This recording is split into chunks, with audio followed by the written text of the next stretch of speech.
sunglasses? Let's go get a pair of Let me go. sunglasses. Let me go find Yeah, some. dude, I'll put some sunglasses on.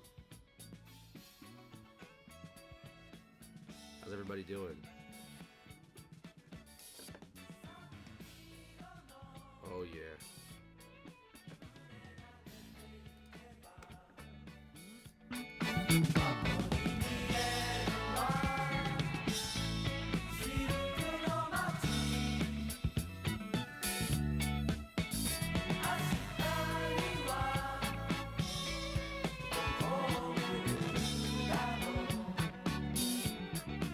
Ryan has a glare. It's funny.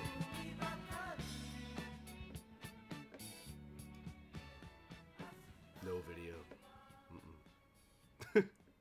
Ryan is a no video. We'll get it back. We'll get him back. How's everybody doing on this fine day? Happy Tuesday.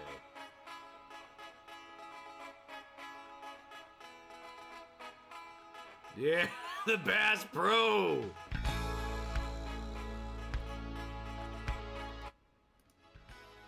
I look like one of those guys that's like in a documentary that doesn't want to show his face. You're a whistleblower? Yeah. He's a All right. whistleblower. Whatever you were doing with the camera before, either do about 4 inches in that direction or just scoot over in the opposite direction. Better. It's better. A little off center, but it's better. Let me see here. Get Ryan display.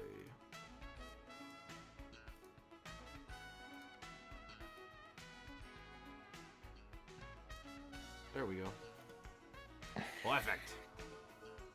A little off center, but if you don't mind, I don't mind. All right, now I gotta share my screen on the Dissy 9 doors, up and down the side door bluffs. All right, share my screen.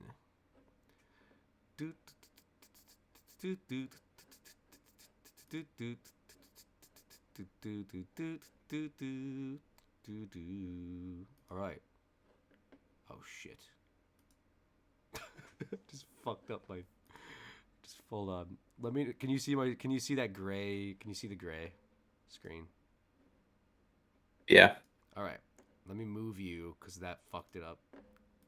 Where'd you go? There you are. Fuck me. Okay, there we go. Oh boy. This is so much fun to figure out.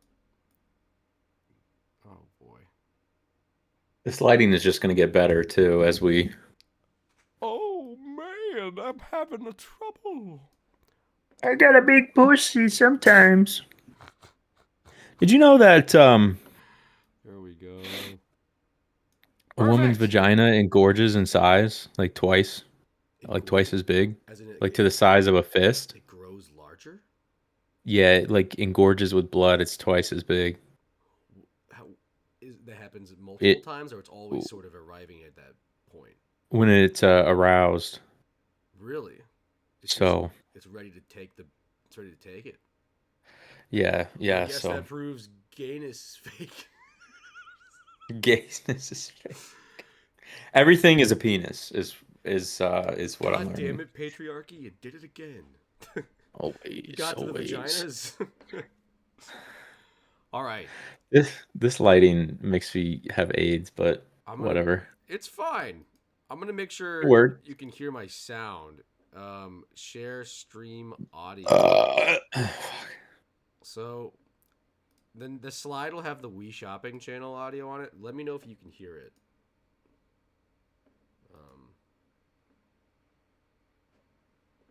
My fave video game places to hang.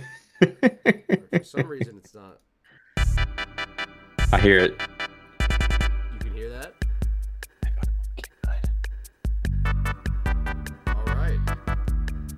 I'm just gonna have to monitor that. I can go into the settings and set it to not turn off. So we'll just do that. We'll do that next time. But oh, the camera? Okay. yeah. All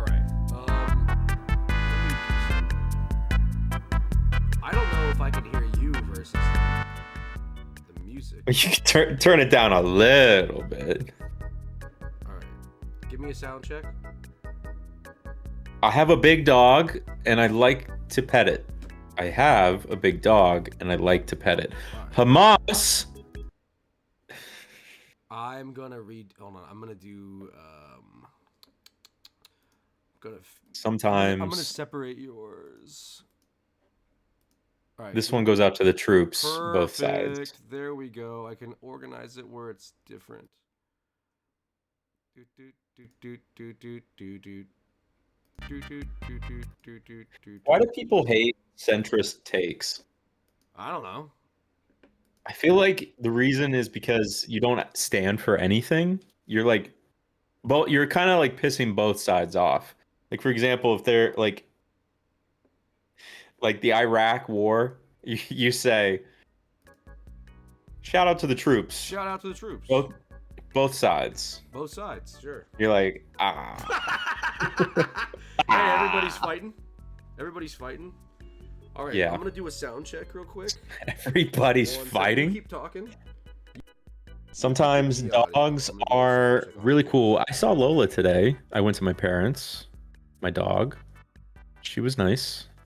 She was being a goofball as per usual.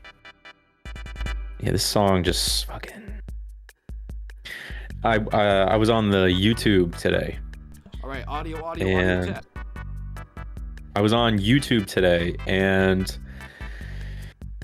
I was listening to this song, but I was listening to a Eurobeat version of it, and it was really good. Like weirdly so. I was kind of like vibing to it because it was a nice bump at my 4:15 work hour, 4:15 work day, and I got a lot done today at work. Actually, it was pretty good. Felt accomplished, even though I usually like to work with 4 monitors. That's right. Testing. Four monitors. I use 4 monitors, and I can't. You use 4 monitors? Well, kinda. It's like I use my work monitor. Right, we sound really good. We sound great. Sweet. I use a work monitor, and then I use my 4K monitor, my personal 4K. I use my laptop. That's one screen. Then I use my 4K monitor. That's my second screen for graphic design because it's color accurate and whatever, even though it doesn't really matter. Then I use my MacBook. Hell yeah. For dicking around on the internet. Yeah. And then I use my curved monitor for my personal projects or like YouTube or whatever. Nice. So I got 4 locked in, but I only need 2 for work. Nice. Yeah. So. Oh, your camera. Yeah, I gotta keep. Perfect. Look at this cinematic. All right. So anyway, this is my fave video game places to hang by me, Hunter Burris. Lighting looks great, dude. Dude, dude, Hercules. I'm gonna get on Discord with my buddies. yeah. What the fuck happened to Fix? So what are you shitheads up to? What's up, pussy? When I made this list, it's entirely subjective. I was just thinking of like, man, what are those places where like if you see like a screenshot or you hear like some of the music or the sound effects or whatever, like from that particular level or mission or anything in video gaming where it's just like, God, I love that. Like it brings you back because you spent so much time there, right? So I made like a top, I don't remember how many entries there are, list of my favorite places. So I guess I made 21 of them. 21, okay. Sounded a random number. All right, number 21. We literally have the exact opposite lighting, by the way. I just want to quickly. Me Plaza, dude. Clean choice. Oh my God, Matt. Oh, and I've obviously designed these as professionally as I could. Man, dude. This is nice. I this is probably the most time I've ever spent on a video game console app. Like a thing that's not a video game or not like a film or not like game chat. Like I don't think I've ever participated in like a packed in app more than the Me channel, dude. Making these fuckers. Yeah, this is. There is no point to the me to the to the Me channel really, besides like just Yeah. wasting time really Well, if you think about it. but what's cool about this was it was a novelty thing. Like Yeah, this, very much so. I think they invented the video game avatar. I don't think this has ever been done until Nintendo did it. Like I'm pretty sure like no one had like the character creator, the avatar. Obviously there was character creators in the sense of like, World of Warcraft and things like that. But like Yeah, like a unified this is me. like system that it was almost like the developer like for other developers they could use these as like a template to create Yeah, it's true. like Like to fill out the game like you think that of games they like that they're Wii creating. Sports and games like Mario Kart and all that Right. shit. Like You can fill characters out with that. did you spend time at all in like making Mii's? Was that a thing you like doing? Like crazy. I did it like incessantly. I would go on YouTube or just internet in general, and I would look up like how to create specific Mii's. Like I think I made like a Bowser Mii, made like a Mario Mii, and then obviously a person of our age Yeah. acceleratedly, so we probably also made our entire family in I made the entire Mii family Plaza. as well. I feel like Yeah. I should have. I wish I had pictures. Like my Wii's in the other room and it's hooked up, but I didn't put a lot of effort into this PowerPoint, as you can see from the first slide. But like, I was like, I'm just gonna put Matt on there. The fact that you knew, you said He's Matt. infamous. He's infamous. Matt. Anyway, I Yeah. love this place. What else could be said? To your point, it is like revolutionary from a game design standpoint. Xbox Connect basically copied this. Xbox Live, kind of copied this, and a lot of other entities did. So, shout out Nintendo. Number 20. Very cool. Fuck yeah. Okay. Oh, where'd my music go? There it is. That music just like hit me like a bullet. The Reisendrache, aka the Iron Dragon from Black Ops 3, Call of Duty Zombies mode. And for me, there's so many good Call of Duty Zombies maps I could have chose, from Ascension to Kino to Toten, etc. I was somebody who, this was my peak of zombies. This is the map when I want to replay zombies. I go into the Iron Dragon. I go into Reisendrache. I want to play this. This was when the zombies community was at its pinnacle. So when I think of this, it's like I'm watching Dalek. I'm watching Mr. Raffle Waffles. I'm watching Syndicate Gaming. I'm getting on Noah J's Let's Plays and tips and tricks. Like, zombies was just at its peak in 2015, late 2015, early 2016, and this was, in my opinion, the greatest map they ever made. I fucking love this. But we've played zombies together. Like, we've played some maps before, Yeah. This is, I think, the best map of 3. Yeah. Easily.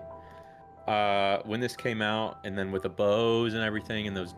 Oh yeah. Didn't it have the anti-gravity room in the basement? It has the anti-gravity pyramid room down there on the bottom. You got like the different laboratories there. I really liked how Call of Duty Zombies mixed this like fictional futurism with like actual like Cold War and World War II era sites. Like, this is the Eagle's Nest Castle, which was like a Nazi headquarters, and it ends up having like this ancient site in the basement and all these laboratories and shit. And yeah, Call of Duty Zombies to me is one of the perfect game modes. I think it's one of the best things about Call of Duty consistently. I think, they had the multiplayer, obviously, is like what people think of with Call of Duty, but Jason Blundell and his team on Treyarch with the Zombies mode, you talk about atmosphere, and I think a lot of the things in this list that are building the consistency here is the atmosphere of, I want to hang out here. Like you said, this music hit you like a fucking big old brick wall. So we're just getting started. Really, just You know what I mean? Like we're just getting Is this like ordered in a no particular order way? This is other. just This is no order other than my number one. okay. Number one is Just no, your mode. no, number I'm one is my mode. speculating we will see something that I'm thinking of right Just now, give it. but Yeah, I let's hear don't some want to. predictions. Wait, let's hear some predictions. Sure. Fuck it. Okay. Fuck it, man. Let's hear some predictions. I think there's a Mario 64 Mm-hmm. level in here. Mm-hmm. Okay. I I want to say Dire Docks, but It makes sense. there Very there's pop. another water level that I'm thinking of. I can't remember the name of. The thing with this list too is like it surprised my brother a bit. Like Griffin and I's list was like 90% the same, which was awesome, even in the most niche of ways. He didn't make a PowerPoint. He just made like a list and had songs. um, I there's a few very obvious. Like, let me get it out of the way. Like I didn't grow up playing the Donkey Kong Country games, right?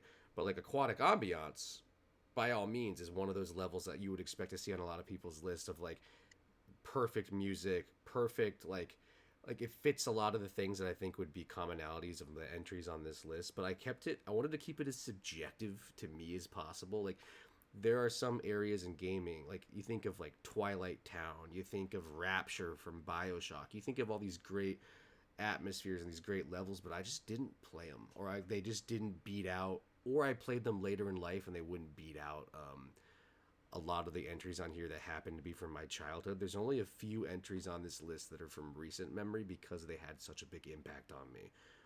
So yeah, that'll be interesting. I can't wait to see yours too. Like this was so much fun to make the list, think about what it would be, look up some shitty images of it, and then like go on like a illegal sound download site and download a bunch of music. Number 19. Somebody once told me the word. Now this is one that's quite Splash. niche. Free roam mode, especially in the Everglades, on Splashdown, baby. This was a game my brother and I played. I think it's one of the most criminally underrated video games of all time. And this song was in there, by the way. I think they beat Shrek to the punch. This had Sum 41, Blink 182, Smash Mouth. You talk about a good soundtrack. This game captures an era of the late 90s, early 2000s where everyone was obsessed with jet skis. Everyone was obsessed with pop punk music. It was just, it's my favorite Atari game. And I played hours of it. When Griffin comes in town, we hook up the PlayStation 2, we slap this bad boy in, and we literally play it when he's in town visiting me. You've never heard of this game, right? No shot. I played Wave Race 64. That was it. I played that a lot with my sister, actually. You played Wave? Wave Race 64, yeah. Pretty good one. I'm writing down, like, whenever I have an idea of what of my personal list too, I'm writing down just quick little notes just so I remember it.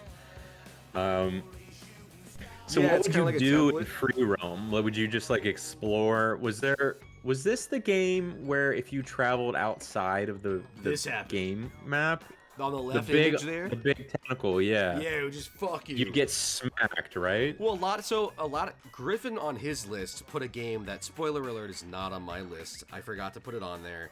We played the shit out of it. It was called MX versus ATVs Unleashed on the PlayStation Yeah. 2. And when you would drive out of bounds, it would just bonk you back in. And like, what a fun way to like, rather than just like you hit the invisible wall and can't go anywhere, the game just fucking chucks you back into the playable. Very cool. I think that's really fucking cool.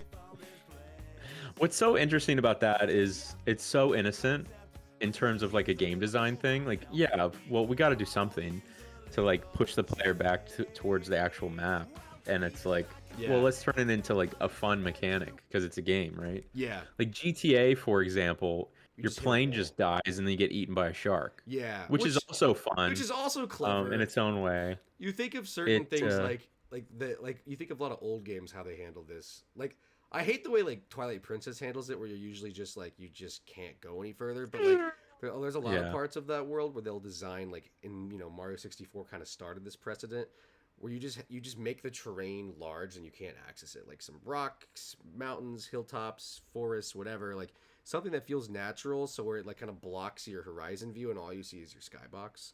I think Yeah. I think Insomniac was like the best at doing that in the early generations of gaming. But yeah, that game came out in the early 2000s. That what's it called game? Splashdown.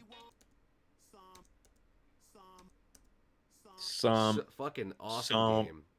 So like the greatest thing about that game is it's one of the greatest games nobody's ever played, and like it very much has that, the BMX versus ATVs, MX. Like there was just an obsession with like X Games kind of stuff. There was a lot of snowboarding games at the time too. Like a lot, it was just very much a good time to be alive in the early 2000s. I played hours of that with my brother. 18.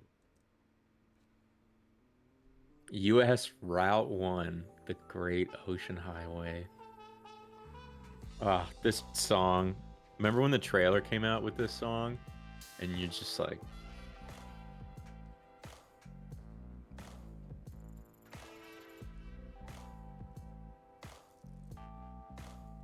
so good. So this is actually more of an intimate story for me. So like my brother and I both had GTA 5. This was the first ever open world game that either of us had ever played. So when we Wow. first got the game and we got to be Franklin and got to just kind of get in his Dodge Charger and drive, that's what we did. We went on the equivalent of the PCH and drove all the way up into bumfuck Nowhereville on the top of the map. And Yep. like this is what I think about when I think about my really deep nostalgia of GTA 5. Like in addition to going to Los Santos Customs or driving around the city and bopping some music, it was hitting this open road. And again, like that's the first time I ever played a non-linear game in my life, Ryan. So it really blew Griffin away, being able to just have like a 30-minute upstate drive in a video game and like be out there in nature and like change the radio and like, if we wanted to rob a fucking 7-Eleven on the way up there. Like this part of the game and this part of my gaming journey is really important to me. It's just when I think about it all the time, I'm like, I just want to pick up GTA and just go upstate, go up to Sandy Shoals or whatever it's called, and drive the coast. I think my favorite memory for GTA was the hours and hours that we would spend driving into the military base that you see that's right on this bridge area. I believe so.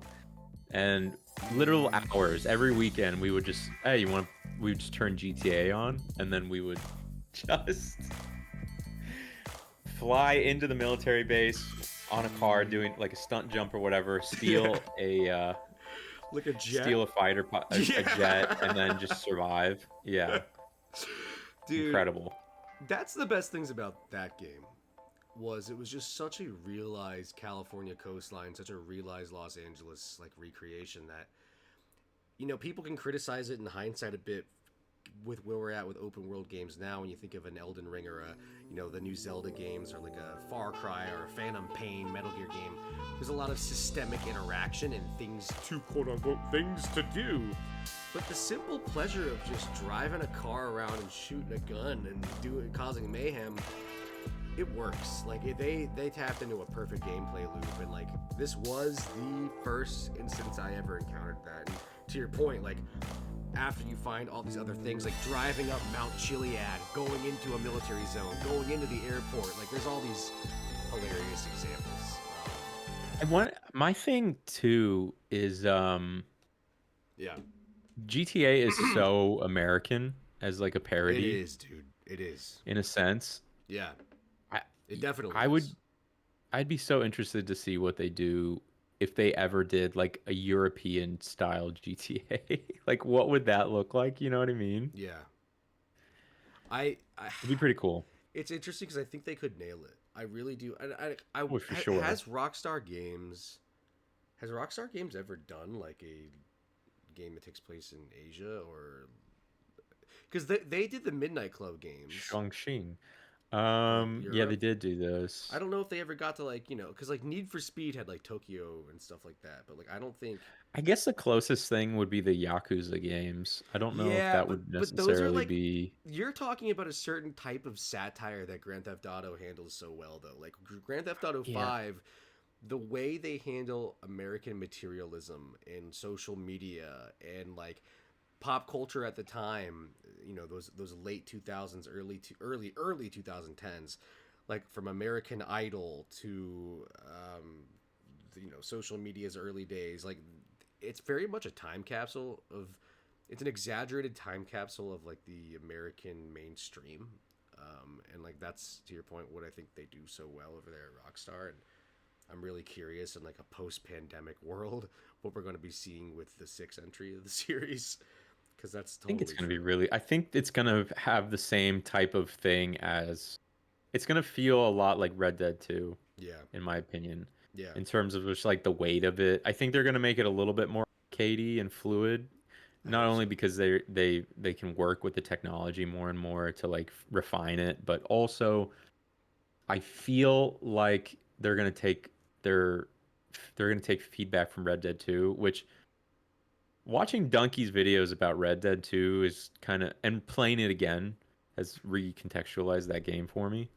It Can you is describe? Yeah, I was gonna say describe the recontextualization of Red Dead Two I for me. played Red Dead 2 and I loved it and then it started to drag because I was just like this is just taking forever to do anything. I just want to get to the end.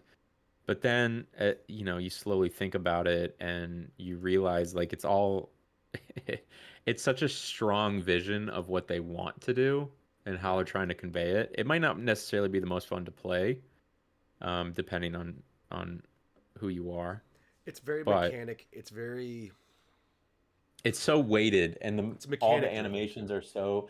But that's like in service to the character, in my opinion. I agree. Um, Yeah, I agree.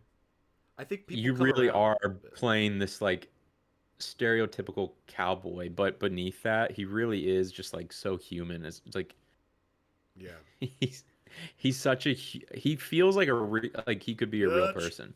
Dutch, Dutch. Arthur, we need more money. I I Dude, I played probably 80 this is hours the of Red Dead 2. craziest thing Yeah. for me. You play through the whole game and you're like, yeah, all right. You find out that he has I tuberculosis, was gonna say, yeah, he's got and like Lou then Gehrig's disease or some shit. you play the game again, and the first time he ever coughs is like in the first like maybe hour and a half of the No game. way. Yeah, That's he cool. coughs, That's cool. and you're like, oh my God, They were they teasing did this thing that. from. See, I never even made it that far in my. I played about 80 to 100 hours of Red Dead Redemption 2. I made it quite far into the story, but not far enough to where like I never saw Haiti. I never saw Arthur's health issues. It was just around when it was clear to everybody Dutch was really lost Just and it was not an starting to actual snap. good. Yeah, he's a Yeah. shithead. And like Yeah, at that point in time, like I had gotten enough of Red Dead Redemption 2 to get my fill, and like this was coming out in a post Phantom Pain, post Breath of the Wild world, post GTA 5 world, even where we're such an emphasis on just gameplay. it was two steps forward, one step back, sort of thing, where it's like wow, like the way in which the world feels alive is to this day unmatched, and like how gorgeous the game looks. It looks like a PS6 game on a PS4. Like it doesn't make any sense how Mm. good Red Dead Redemption 2 is. And they were almost trying to make a technically flawless video game, and I think they did. There's a lot of things that Rockstar does in their later entries, starting with like when they made the next gen jump. Less so in 4, but definitely in 5 and onward. Is It it's has a very little bit of it's very handholdy. something there. Well, I was gonna say it's. Yeah, I was talking about from a gameplay design standpoint. It's very handholdy in terms of like, hold down X to build the pelt. Now equip the pelt. Now go for the horse ride. I think there's a bit of a natural pacing issue for hmm certain expectations, but I think it's one of the best second playthroughs of all time for the people like you and I who had those similar ish feelings upon our first encounter with the game, where you go back and you revisit and you accept the game for really what it was. It's got an interesting character with interesting it's side like characters even. it's like I think it's. very similar to my experience at There Will Be Blood, where the Hmm. first time I watched it, I was like, okay, this is Obtuse. something. I Hmm. see it. Then you watch it a second time and you're like, oh, okay.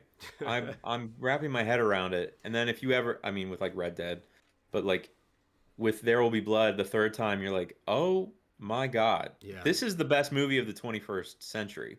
And I don't know if Red Dead 2 is necessarily but it that, has those but entry points that um, you're talking about where it ages well, and like I think there's just a lot of the game that I don't think works well when it comes to like what we're talking about, some of the minutia and some of the mechanics yeah, that don't seem to that's a be good way to. like, what is the wanted system and what is the whole I put a mask on or my hat on and people aren't supposed to recognize me system. Like, I think it felt like just It such an doesn't feel like a afterthought. video game.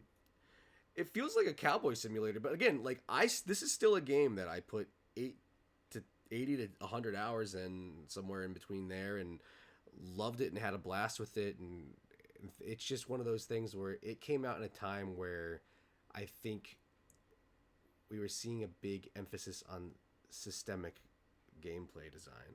When it comes, you think of your Hitmans and you think of your Far Cries and Tears of the Kingdom and Phantom Pains. We were starting to crave exploration in a way where there were things to encounter and do based off curiosity. That was also when the Souls games were really starting to capture the mainstream public, following Bloodborne into Dark Souls 3. And I think it was one of those things where people didn't really want to play a GPS simulator, which is what Rockstar does when it comes to a lot of their scripted gameplay events that follow the main story. And the best things that the last two Rockstar games have done really is when you're just like I was with my last entry with the highway, is just go fuck around, go encounter things, go see how alive this world is that we made. They almost created they create these simulations that are so brilliant and so accurate that when you go back to your story mission, like you're like, oh, I'm used to having more freedom than this. And that's the weird juxtaposition that can wipe the pull the rug out from under you every now and then, is that I'm used to running around and starting Yeah. forest fires and drawing out random people, then robbing them, then getting information from them. Whereas in the story game missions, it's like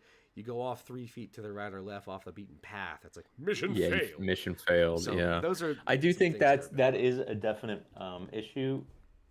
Like they need to find a middle ground between that and they because have, by the way, maybe that's like San the Andreas. intention, right? Where like I think the objective for the story needs to be pretty generic, like in terms of like a mission as a mission structure for like a video game. It needs to be It's open. like you need to kill this guy or find this guy. And then it's like it's so hard to like to wrap your brain around though, I No, feel, I of understand like how you would I haven't. Well, Nakey Jakey makes the the best case for biggest this. the biggest example I think is that mission where you're trying to get Micah out of prison in Red Dead Yeah, you 2. gotta like blow up the windows and shit. Isn't there's like one I think there's one option, There might be a right? couple. There might be a stealthy option. There might be an intense option, but they don't. Even within those, it's it is the falsehood of choice. The game makes you think you have options when really everything's kind of the same, and you have to do it exactly the same way. And you're not choosing where the dynamite goes. You're not choosing like what time of day you're doing it, et cetera, et cetera. It's like it makes you. It's kind of like a choose your own adventure where it's like, hey, you got option A, B, or C, but like it's extremely scripted and limiting and restrictive. Whereas like because the So problem apparently is there's three ways to do it. you have a sandbox open world, and your story game takes place like it's a linear game. Your story takes place as if you're playing Uncharted, right? And it's like that's not the gameplay most people are spending their time in. That's not how you're leveling up. That's not how you're doing your free time in the game. You think of Grand Theft Auto San Andreas. Let's say there's a mission where you have a getaway drive after a robbery takes place, right? There's a car where you're going to put or there's a garage rather where you're going to put your getaway car in this mission. I think Nakey Jakey describes it, or Donkey, Video Game Donkey describes it when they talk about GTA game theory, but you can go to this parking garage that this mission will take place in, and ahead of the mission starting, plant some C4 on the route because you know a chase is going to take place there. And once the mission starts and you got the cops on your tail, you get in your getaway car and you drive, lo and behold, the C4 will still be there that you planted before, and you can blow up all the fucking cops behind you with the C4 because it lets you have a systemic gameplay approach. It lets you actually think outside the box. It lets you get creative.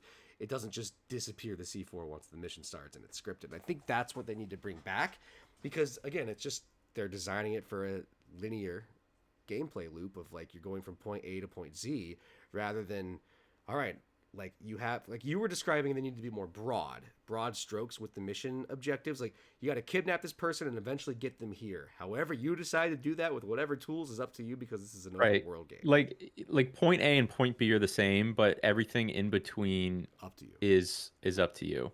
Brilliant. It's kind of like here, let me let me draw it out for you.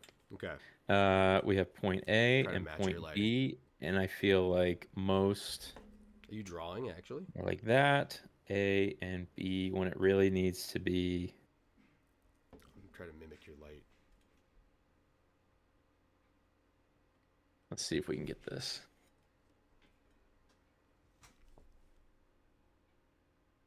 That's Not really.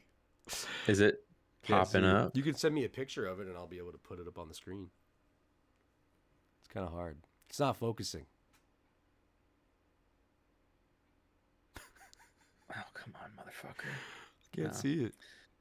No, I know what you mean though. It's like you got a big circle, and on the end of the circle, on each end of the diameter or of the circumference, you have point A and point B. But it's like you have all this middle ground, so you take off from point A and you can go anywhere, but you just have to eventually get back to point B. Number Like that. 16 or 17. Yeah. Yeah. Fuck it. So you saw it? Rockstar Games hire us. I didn't see it actually. You want to do it one more time? Okay, hold on. Rockstar Games should hire us.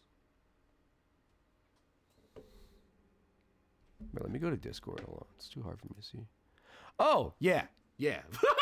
100%. Just like whatever fucking gets you there. Just fucking whatever. There's a million different paths, right? It's chaos. Yeah, you have all these tools and stuff. It's like, well, you can't really. It's like in every like Zelda game before Breath of the Wild. It's like, okay, you get the item from the dungeon, and it's like, okay, here's the item that you're gonna use for the dungeon. Like that's good game design, obviously, but that's also limited. It's so within the limited in dungeon. what you can do with it.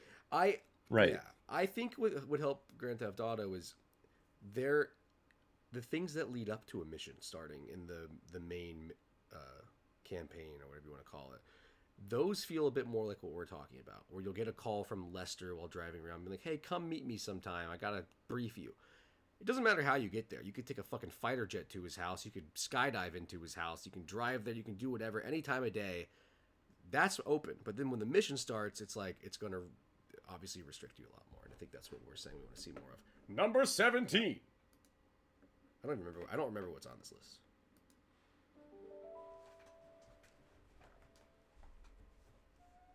Hell yeah. The best. Hanging with the old dude. The best tutorial ever. I'm just going to say it. This is the best tutorial of all time. This was almost a tutorial for gaming as an industry as a whole. Of we're This is a wake up moment. Yeah. This is a wake up moment for a lot of people, I think. Because they're like, if the old guard can change, so can we, type shit. Totally. This is I get chills thinking about. This is Hanging with the Old Dude, aka the Great Plateau of Legend of Zelda: Breath of the Wild. I don't know if many people feel the same way.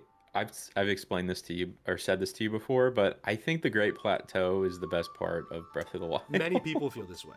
It is the best because it does the more. It's the entire game. Yeah. Condensed down into like an hour, it's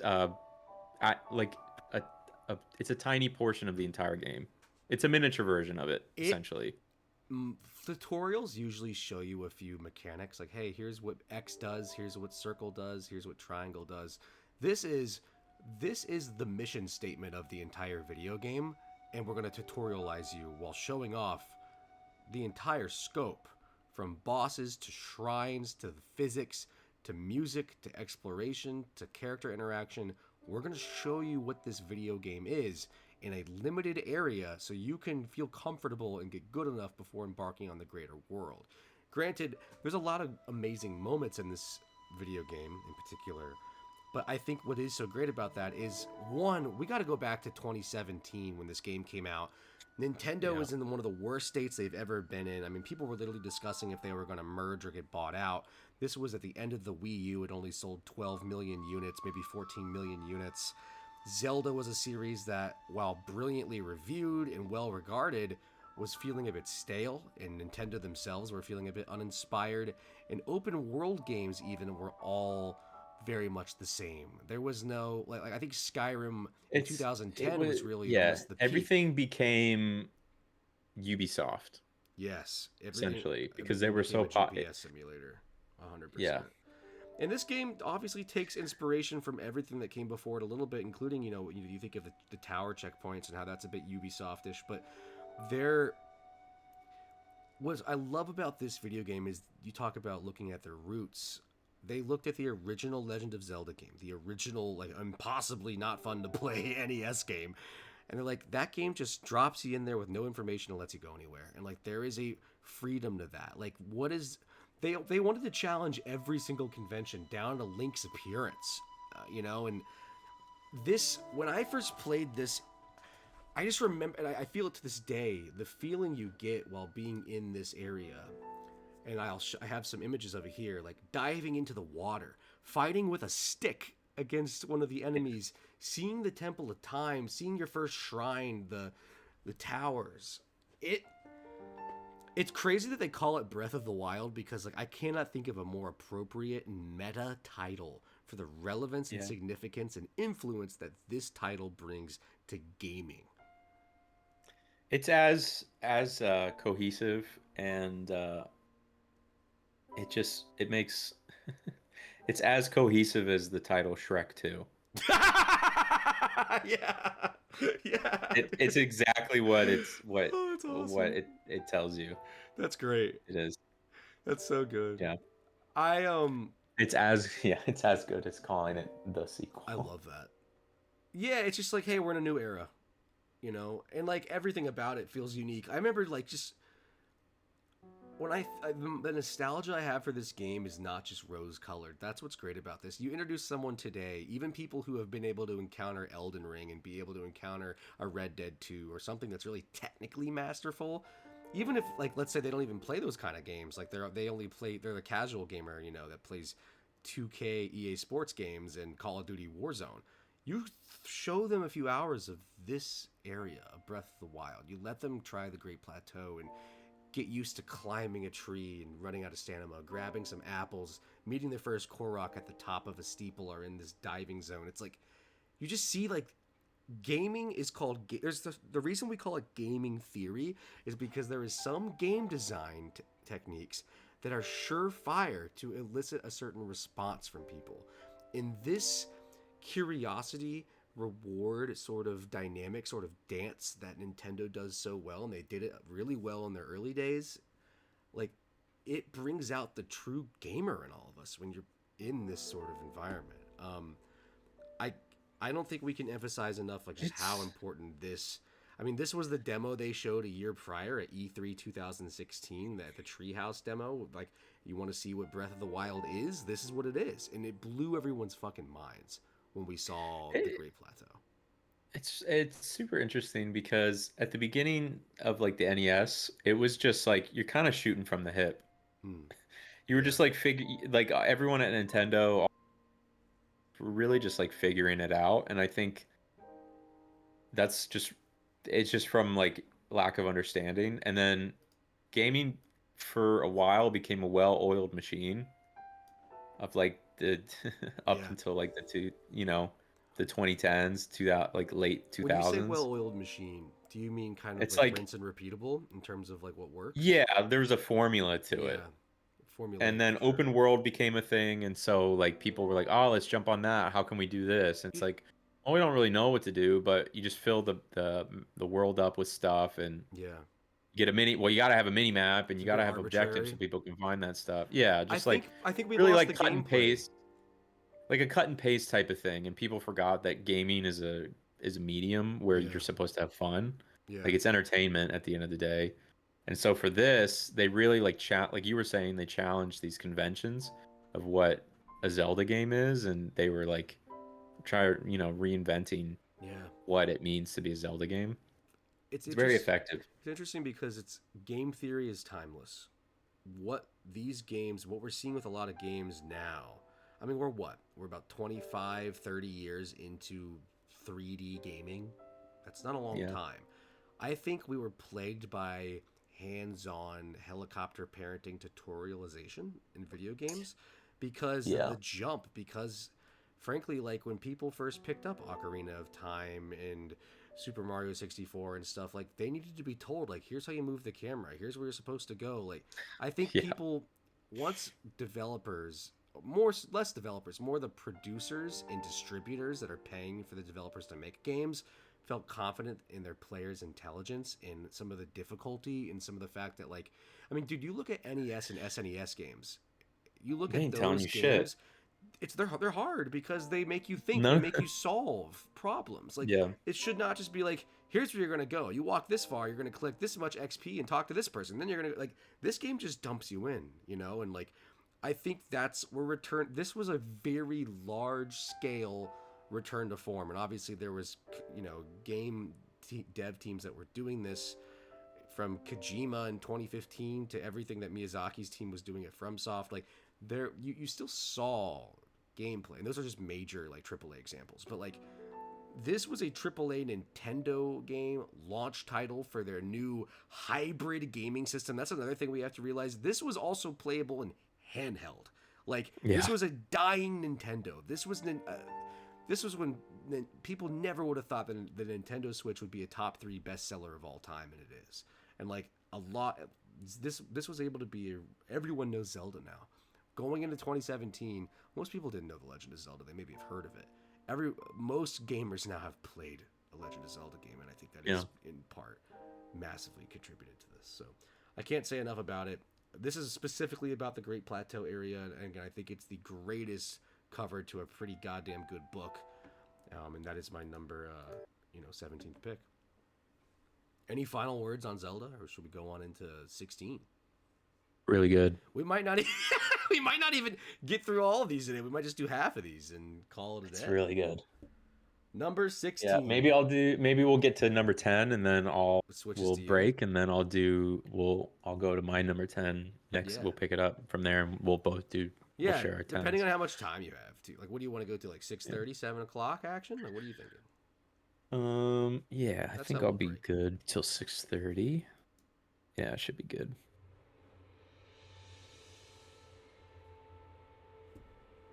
Yeah. It speaks for itself. Yeah. I was looking down and I heard the music and I was like, it speaks for itself. Limgrave and Elden Ring, and there are so many areas. I mean, Ryan, you and I think this is one of the best gaming experiences I've ever had. We had this experience together mostly. This was us on multiplayer, us hanging out for hundreds of hours. And when I really think, like hearing this music brings me nostalgia, which is weird because it's a 3-year-old game. This is another one of those Breath of the Wild moments. You know, I mean, Hidetaka Miyazaki is definitely like a Miyamoto when it comes to his understanding of game theory and game design and letting the player figure it out. But he likes the crunchy side of that spectrum of like, let's beat the hell out of the player while they're figuring it out. And this was the first time where they did it in an open, more sandbox, more like zone style approach. And these first 20 hours, and Elden Ring is a game that is like the most consistent open world game I've ever played. Like, you and I are in our 200 to 300 hour range, and it's still just delivering and delivering and delivering. There's never been a game like this, but Limgrave specifically here. Meeting the masked man in the beginning, calling you matingless, meeting this guy in the church. The dragon flying down, the giant tree in the center it's like, oh, well, I just got to go that way. Okay. Yeah. I love like walking out. It's leading up to the game too. It's like all the hype. This is how it's like open zone. Yeah. And you don't realize it either. Like, you can't. It's not like Breath of the Wild and that previous. You can go straight all the way. Yeah, or like where you walk on that opening iconic cliff shot in Breath of the Wild. You can see most of the map from there. Like, this game is so well designed because you only see like the nearby areas, and it's not because of some technical limitation or like a fake fog wall or loading pop-in. They just designed the terrain in the what's the word, the verticality I think I've never seen a game like do it better than Elden Ring, but this specific first area, you see the tree sentinel, you have you see the guard I put in here, that encampment, you have the artist shack up there in the top where you have that NPC talking to you about their journey sailing to Limgrave. Like there's just so much. You have the Goblin Rebellion over there on the left, and then the first time we all saw Margit and Stormvale Castle. It's just there's nothing really quite like this game. And hanging out in it. I also added some moments from our playthrough. You got a picture of me and Ryan sitting there on the left. It's my drug dealer to get it. Your camera went out, by the way. Wow.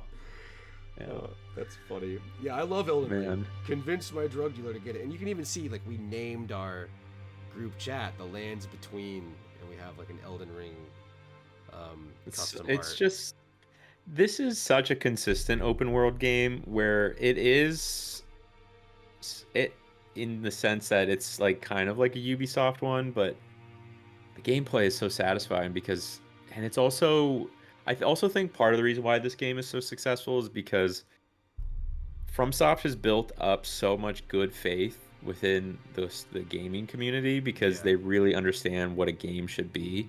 Yeah. And they're so consistent with their vision. It's kind of like what we were saying with Red Dead 2.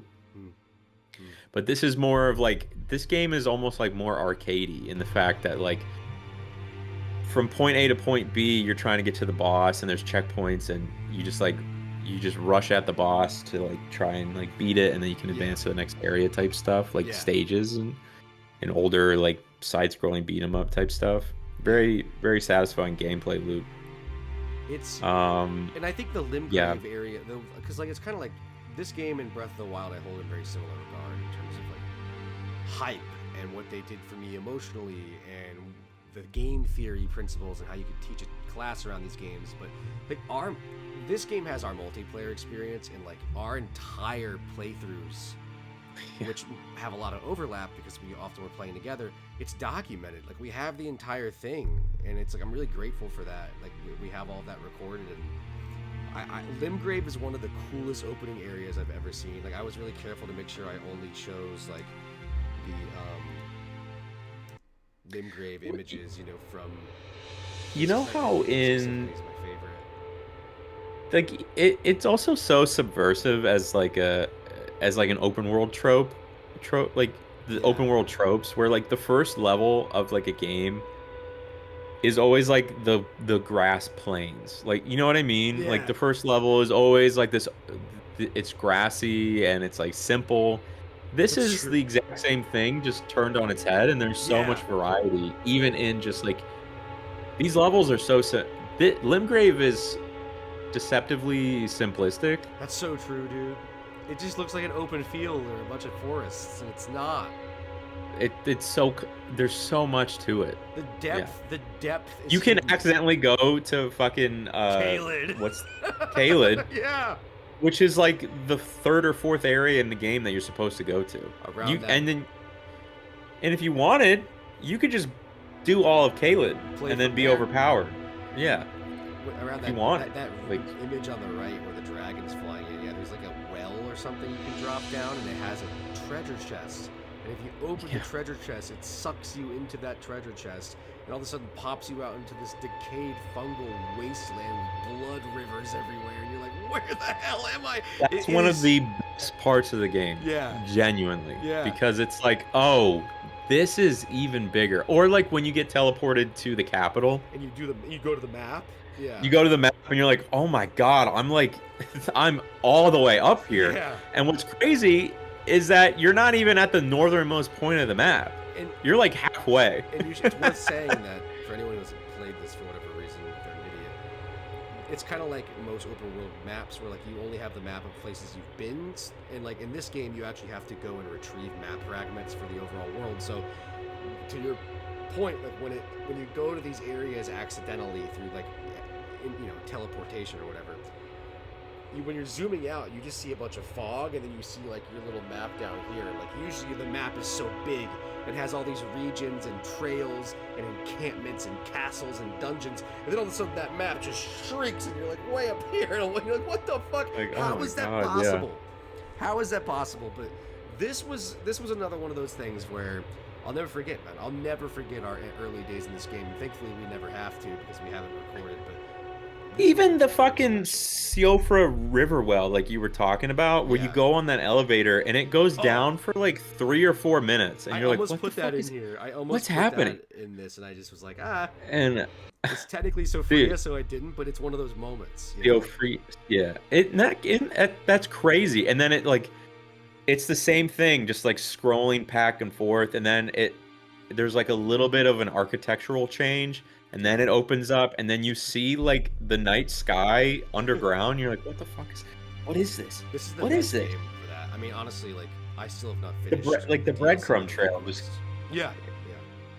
But that's the other thing too with FromSoft. It's like, oh, I kind of expected to be surprised, and my expectations were met. And they But just and keep like delivering. over, yeah. I mean, I'm like 320 hours into this game, and in the I main think if game, you there's still speed areas run I it haven't- too, you can just Yeah. you can beat the game in like 2 hours or an Yeah, hour or you- something. you if can- you really like you- bum rushed You it, can, which like, is crazy. broomstick Ganondorf this thing to reference Breath of the Wild if you wanted to, which is anyway, Right. We're lucky to be alive when games like this exist. That's all I gotta say. Very cool. Very cool. Numero It's most 15. people felt when Godfather 2 came out, and they're like, movies, movies. Give me those Oh, films. This is the best song ever made, man. Was this Green Path from Hollow Knight? City of Tears. Yeah. This is the So most good, man. recent encounter for me on this list. It's not the newest game, but I played this back in April of this year, and I had gotten my second ever layoff from an advertising agency job, a job that is not easy, where you're always burnt out and working and delivering exceptional results, only to be laid off and thrown on your ass. And I took that week to just video game, and for whatever reason, I don't even know why, I was like, I'm gonna play Hollow Knight. And Kai was couching it next to me the whole time, and dude, I get emotional thinking about this game. Everything we're talking about here, this discussion has turned into almost like a celebration of really good game theory and really good impact. But like, this is an example. Like, you see them just sitting here. I could hang out in this area forever. It's raining. The music is somber. It's melancholic. We talk about mission statements. Oh my god, the music is very loud. Let me turn it down. We talk about video games that have mission statements in like areas that kind of showcase and capture the breadth and depth of an entire game. City of Tears does that for me. You have swamps and you have little dungeons and you have boss fights, but you have these moments of beautiful sadness. This video game, I think, is one of the most miraculous accomplishments I've ever seen. It's a Kickstarter game. There are very few of those that are successful. You know, it is a game made by only 2 to 3 people at Team Cherry. It has one of the most best art directions and art styles I've ever seen in a video game. Like, this game has amazing combat, great characters, wonderful environments, insane music, and a wonderful gameplay loop. I wish the game wasn't so gosh dang hard, because I could just hang out in this area forever, man. One of the things I've been playing Silksong a lot, obviously, and one of the things that I started to pick up on, which I kind of had this thought when I played Hollow Knight so many years ago. Yeah. The characters are kind of cute.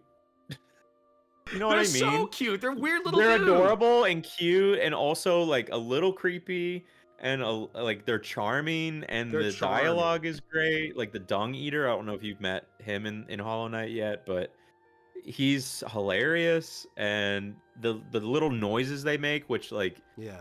is kind of like began with like Rareware games Yeah, on the N64. like the noises that Yeah. they do. Yeah. like Yeah. the merchant. Yeah, I'm thinking of Fly or Like whatever. that his name fucking is. thing. Flick Yeah. or whatever. Sly, I think. Sly. Yeah. Um, it's so like, oh my god, it's so strong It in reminds me of a terms of like its Miyazaki work. presentation. It reminds me of a high, Yeah. or not just okay. It reminds me of both Miyazakis. It reminds me of Studio Ghibli, where you have all these wonderfully, like they capture so much screen presence, like these characters. Like you think of our buddy I have in the previous slide, this guy and like his journey to find his brothers, and he's like a samurai, and like there's just, and again, Silk Song like quadruples down on weird little dudes, as Jason Schreier put it in his article about why. I think it's a great article for anyone who hasn't read Why Silk Song Took 7 Years. Please read it. It's wonderfully written. It's great insight into how a video game should be made. But yeah, that's a part of this atmosphere of Hollow Knight, man. It is this melancholy meets absurd silliness, and like that to me is Studio Ghibli. You think of like Spirited Away and like Princess Mononoke and like all these titles where you're in this terrifying, harrowing place with just wholesome, weird little dudes, and that's what I needed really badly from this experience, and it reminds me of playing FromSoft games, which wildly these guys did not encounter while making Hollow Knight, even though there's so many similarities from crazy. the Cthulhu Lovecraftian influence to the soul system and combat system, etc. They were not inspired by FromSoft games. This just One of the other things go ahead. that I find interesting too. This I don't let me ask if you have picked up on this as well, but I feel like when you're talking about the best games of all time, Metroidvanias and Metroid, they tend to have like this prestige to them for some reason. I mean, think about where the people that talk about them so passionately, and they almost they feel like they have this level of they stand above the rest in some scenarios like where cinema. no one like talks about like, oh, first person shooters, that's like my favorite game of all time, because no one like, I don't know, even the people ones don't that really... are in that category. No, I know what you're saying. There's a certain fervor when you think of when people talk about Symphony of the Night and Super Metroid and Hollow Knight and Ori. It's like, I think it's because of the fact that you have to track around these maps so much in these sort of games. You have to really backtrack and loop. And the ones that are done well, and I think nothing does it better than Hollow Knight, you're falling in love with the world over and over and over and over again as you traverse it. And it's like watching a film for the third or fourth time. It's like what you were saying with Blood, yeah. You're really just getting everything out of the game, that this piece of entertainment that it has to offer. And I don't. It's just like it's a good one, man. Hollow Knight is the best Metroidvania game. And Silk Song could end up passing it. It's interesting. I mean, I'm only like 50 hours into Silk Song, and I'm not far. But like Silk Song it just improves on everything. It's the gameplay is it's insane, mega good. The movement is 10 times better. I love the bosses. There's more depth to it. There's for systems. Sure too, There's there's charm systems, and there is a greater depth for sure. I saw a take that let me also pick your brain a little bit about. But pick my brain. Someone had basically the idea is that people don't like Silk Song because it's not like Hollow Knight, and there was the consensus is essentially, well, you're not playing Hollow Knight 2, you're playing Silk Song, so you should adapt or die, essentially. 100%. It reminds me of Bloodborne it's versus Dark Souls 1, dude.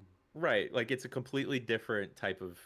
That's another parallel that you can. Or Sekiro to Dark Souls is really the best way to do it. Yeah. Which is also in terms of gaming expectations, Bloodborne is so opposite of which is so cool, because Bloodborne takes one mechanic from Dark Souls, which is dodging, and it says, well, you have to do that only. And you can also parry, but the main thing that you do is shield before, and Dark Souls is very much like so the evolution of it is Demon Souls is the shield. No one, I mean, once you got really good at the game and you played it a lot, you would only dodge because that's like the most efficient in terms of like stamina consumption. Yeah, yeah. You would dodge only.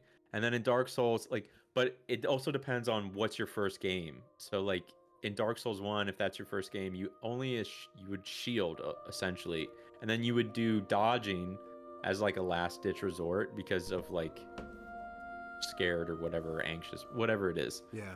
But as you get better at the game, you start to dodge more because you're more comfortable with the systems, or you start to parry more because you're more comfortable with the systems. You just, yeah. And the same thing. So then the developers do Bloodborne and Sekiro. They're like, they like this they do shit. Bloodborne first, and they're like, well, this shit's so good. Let's double down on this whole idea. They're so in touch with their community, man. And so they're like, okay, well, you like dodging? Let's dodge even harder. And then Bloodborne, and they're like, well, if we're gonna dodge, what's dodging? It's very like aggressive. It's very forward. So let's lean into that system. Yeah. It's action. It's more active and not passive, as with like shielding is. So they create Bloodborne, and then they're like, all right, well then also let's create it. I don't know how this essentially worked, but at some point they were like, well, Sekiro, how do we make it stand out? Well, let's focus on parrying and perfect parrying and stuff like that. It's like a rhythm game. They're like, how do we make the perfect parry game, basically? And it's like, let's rhythmic. Take inspiration from rhythm games and like perfectly hitting the button at the exact right time, which is what parrying is. So it naturally leans into that type of gameplay. But what's interesting about this through line is like the game theory and the level design and the game, like the signature fingerprints from the people that are working on it is still there. There's just different fundamentals, and that's what's so great about Silksong and Hollow Knight and all these different Souls games in comparison to one another. Is it's like, guys, this is still a Team Cherry game. Like, it's still got plenty of weird little dudes. It's still got amazing atmosphere. It's got that level design and that foreshadowing and depth that Hollow Knight's world had, but like they wanted to do something different. They want a character with completely different movement. It's a bit harder of a game. Like the difficulty ceiling is higher, but so is the skill ceiling. Like, I think anybody who is feeling uncomfortable will get comfortable because it is a different game, just made with the same brilliant DNA. It feels like a sister game to Hollow Knight. You know, it doesn't feel different enough where it feels like I'm playing an Ori, a Super Metroid, or a Symphony of the Night, which it's the most similar to compared to its cousins of that genre. But it still feels like Hollow Knight. And honestly, like spoiler alert, there is a downward pogo you can get and things that make it feel like Hollow Knight if you really want it to. It's up to you. The amount of player choice in this game, Silksong specifically, is a lot more vast. You have those systems and perks and things that like allow the game to play so differently. So perfect game. I think. So far for me, no notes. I mean, fucking A. Like Jaws, perfect game. Yeah. Or perfect movie. Yeah. We gotta play the Jaws game now. We gotta play the game. Yeah, But yeah, Hollow Knight, I'm really glad I finally took the time, because it was one of those games, and you hear this from everybody when it comes to FromSoft's games, or even Team Cherry's first game with Hollow Knight. I tried it a couple times, and like I was so impressed, but it wasn't for me. And like I finally was just like, I'm going to learn how to play this goddamn game. I don't care how many times I die and can't figure out movement. And to be fair, like I think Silksong feels so much better than Hollow Knight. It just has a higher difficulty spike, and like things are more expensive, and the merchants and the bosses pack more damage, and the environment does more damage. But like my difficulty curve for Hollow Knight was vast, and I stuck in there, and it was a beautiful experience. Yeah, I got my ass kicked, and I was like, I feel like that can be a turnoff for some people, but I think for a majority of people, they experience like the difficulty in a game, and they go, well, fuck this. I know I can beat this. It's doable. It's also a video game. You go online and you see people like, Well, sorry, I didn't mean to cut you off. You go online and what? You go online and you see people like just doing 100% no damage runs or whatever, or you see like another like a streamer doing it, and you go, well, I can fucking do that. This streamer's an asshole. There's also the fact that I think why do we need to beat a game in one sitting? It's like, think of like classic again, like think of these games that are when you talk about the best games of all time, a lot of them are games that you maybe haven't even beaten or that are not that easy to beat. When you think of Symphony of the Night or Ocarina of Time or fucking Galaga, for Christ's sake, or Mrs. Pac-Man, it's like these are games that aren't going anywhere. Like, they just made a timeless work of art. This is never going to look outdated. It's always going to be ported so you can play it everywhere. Like, that's another part of it too. You have your whole life to play this game. Like, you don't need to just, like, when I played Breath of the Wild, like, I have like 500, 600 hours in that game. I savored the fuck out of it before I actually beat the main boss. I just wanted to enjoy my time in there. And it's like, if the game's kicking your ass, yeah, when I told you that I hadn't beat Ganon. Yeah, and I was like, you have like 500 hours in it. What do you mean? I just didn't want it to end. But I get that though, because it's the second I complete the final story or the final mission in the game, like in The Witcher 3, I did the final mission and I was like, well, what's the point now? I don't really want to keep playing. I don't want to backtrack because I don't think I even really liked The Witcher 3 that much, but it's good. Yeah. But I'm the same way where I'm like, this is objectively great, but I don't really love my time in it. But with Hollow Knight in a game like Silksong, which again, the art style and nature of the game really does lend to a timelessness that you see in games that were made in the 80s and 90s, because you're not looking at a pixelated 3D model, which, by the way, does have a lot of charm to it when you replay 90s games. But the reason I can always go back to like a Symphony of the Night or a Mega Man 3 or a Super Mario World is because they're timeless and they're hard, and like, I'm not going to beat it in 2 weeks. It's like, I'm going to be playing that for like my whole life. It's a wonderful game and it's never going to look old. And I think that's something people need to appreciate. And that's why Hollow Knight made my list. We got about 12 more minutes, so I'll keep on going. Here's my next. Let's do a little zoomer. Little zoomer? Oh yeah, we'll go through quick. This is Hateno Village, specifically from Tears of the Kingdom, and at night. I love it at night. Music. I was lukewarm on this place in Breath of the Wild, but it was definitely awesome with the laboratory and dyeing your cloak and everything.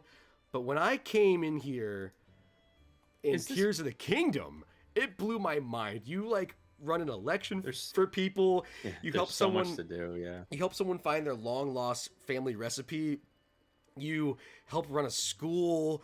The atmosphere here and the characters. When I was playing this game, I remember I spent a whole weekend on just Hateno Village, where I locked myself in, at the time, Kai's bedroom, and I played Hateno Village for like 8 hours straight. Like, I only wanted to hang out over here with these people and get to know them. And like, this felt like an old Zelda game in Tears of the Kingdom, rather, where like when you think of like Ordon Village or something like in Twilight Princess, and how you get to know all those freaks and like hang out with them, or when you're on like any of the islands in Wind Waker and like you're just relaxing and doing little menial tasks and puzzles, like, or not puzzles. It's so fun. It is. Like, this Hateno Village feels like the first like 3 hours of Twilight Princess, and I'm just like, that is such a special thing. So I put it on there. It rocks. What else can be said? Number 13. So good. Motherfucker. Listen to that bass. Hold on, I'm turning it up. Dark Hollow. Nice. This is my first ever 3D video game. I played it as a preschooler or a kindergartner on the PlayStation 1. Spyro the motherfucking Dragon, dude. Dark Hollow. Look how sick. Like, I love this is Insomniac. They use technical limitations to their advantage. It looks wondrous. There's something about early PS1 games that look so magical because of like, they have this emptiness that reminds me of like a fantasy storybook or something. I just love it. Like, I just love this mystery. It feels dreamlike in a sense. It's dreamlike, dude.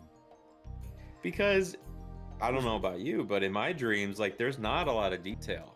It's concepts more than something that's fully realized, right? Like, it's something that's, because that's all they had the technology to do. And like, honestly, like, Spyro the Dragon was a breakthrough moment for sandbox game design, where, you know, you have like your gems in the distance, but the world wouldn't really pop in, and it utilized fog to its advantage really well, and the beautiful skyboxes in Spyro the Dragon 1. But when I think back, again, this is one of my favorite games of all time. It's in my personal top 10. I love this game. It made me who I am as a gamer. This was the place where, like, I mean, listen to this fucking Stuart Copeland score. It is so good, dude. Like, I could just hang out there for hours, and that's mostly it, but it also has that dreamlike atmosphere you were talking about. We're flying. We're zooming right now. Oh. This music, man. One of the goats. One of the goats.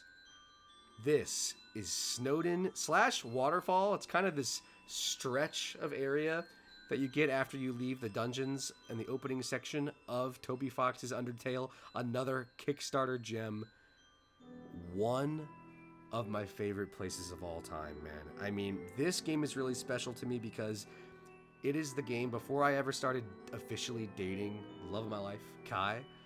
Her and I would play this every night we had a date night. Like when we were like casually dating, we weren't even like a thing yet. We were just like kind of like friends. We would play hours of Undertale together, passing the controller, reading out the voice lines for one another. Like this was my first ever game I played with like a romantic partner, a couch co-op game as an adult like that. It meant the fucking world to me because I had watched the Game Grumps play it. I'd watched Video Game Donkey play it. You know, everyone knows about this game. I mean, I knew Megalovania by heart, but I never played it. And, oh my god, the memories I have from these areas in this section of the game. This game is a warm hug. This game is a blanket and a cup of hot chocolate being like, everything's all right. Everything's okay. It is one of the most hysterical, goofy games, and I'm gonna be playing this game for the rest of my life. And this is one of my favorite areas, hands down. I what can you say bad about Undertale? Perfect, yeah. You know. 11.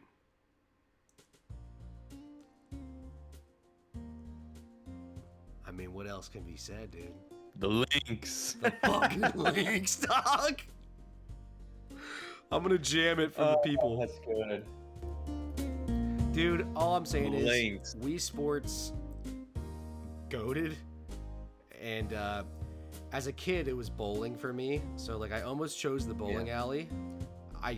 It's just for whatever reason, golf extended into my adult life where like me and some of my friends that live here, we have Wii golf nights to this day. Like we get together and we play Wii golf. When I was in town just now visiting my family, and like my brother and I were playing Wii golf on the Wii. It's like this was one that it never gets old.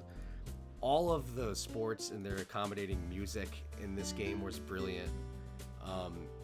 Golf just has this sort of kind of what we were talking about with Spyro the Dragon, this dreamlike atmosphere that the other sports modes didn't quite have, where like it just has that classic use limitations to its advantage sort of thing, where like there is an imagination that has to fill some of the gaps here, and I think that's a big part of what was so great about it. All right, we still got some time, so we're into the top 10. What do we got, like 5-10 minutes?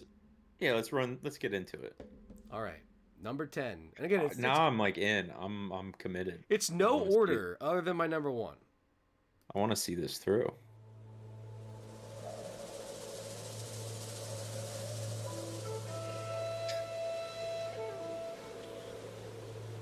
Just let it happen.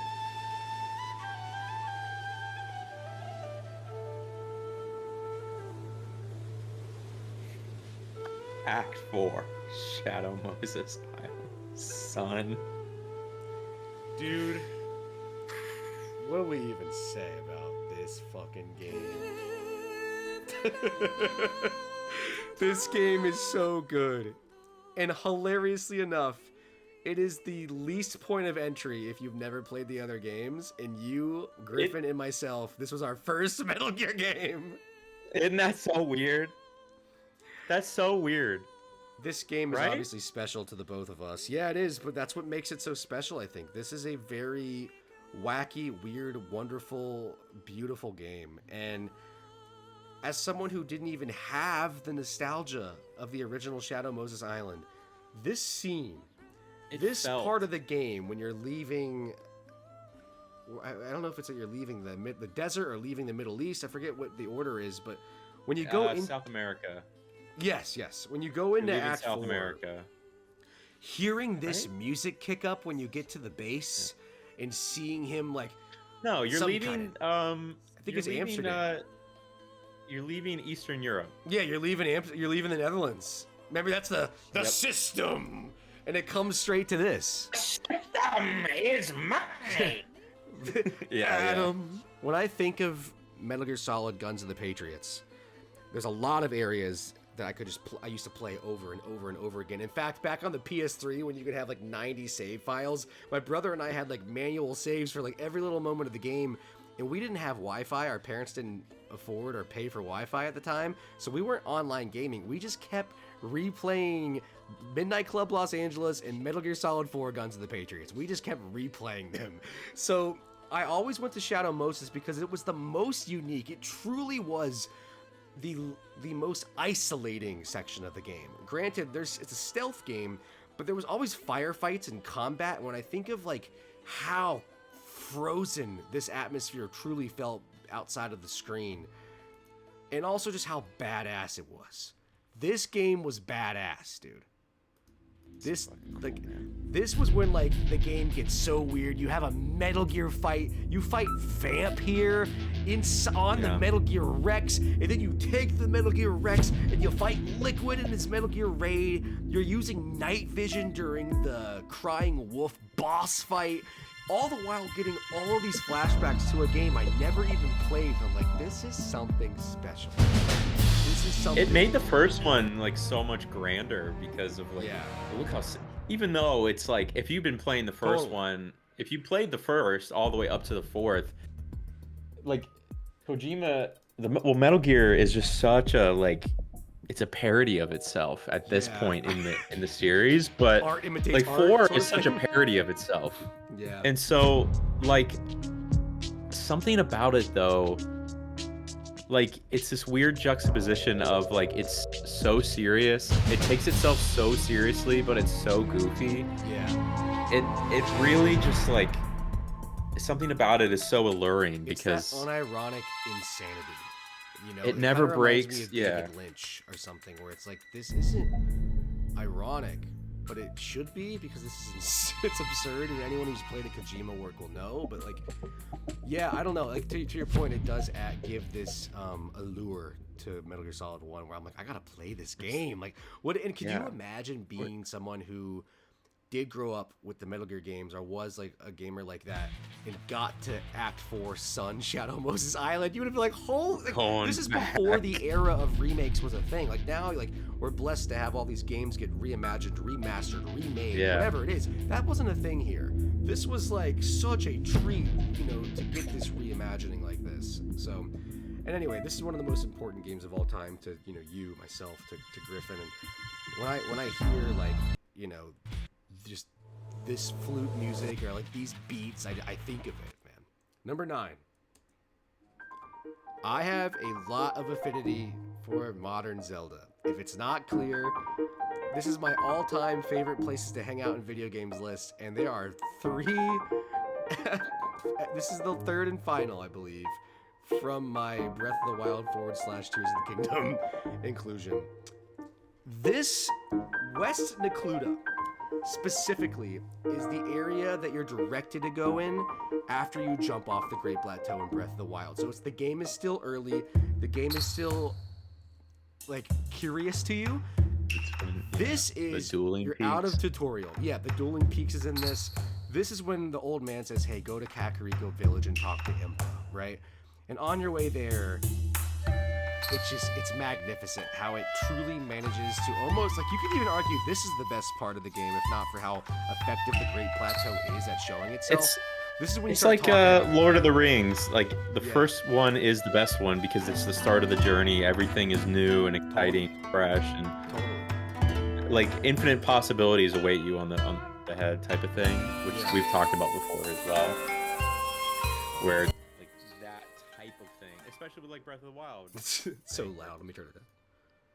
The first hour, you know, the Great Plateau is like could be considered the best part of the game because it's like I have no idea what's about to happen. Yeah. Limgrave, I have no idea what's about to happen. I'm so excited, and West Necluda or Necula has that too. Do you know what I mean? Where like these moments where You get on this It's a good bridge, and the extension guy's of like, "Wait a minute, don't." the plateau. Yeah. Well, this is when you start meeting the NPCs. It's almost like here's our brilliant, beautiful game with some personality on it. Like, you got some moblins, not just bokoblins. You got some other enemy types. You'll see other shrines that aren't just teaching you the 3 basic abilities.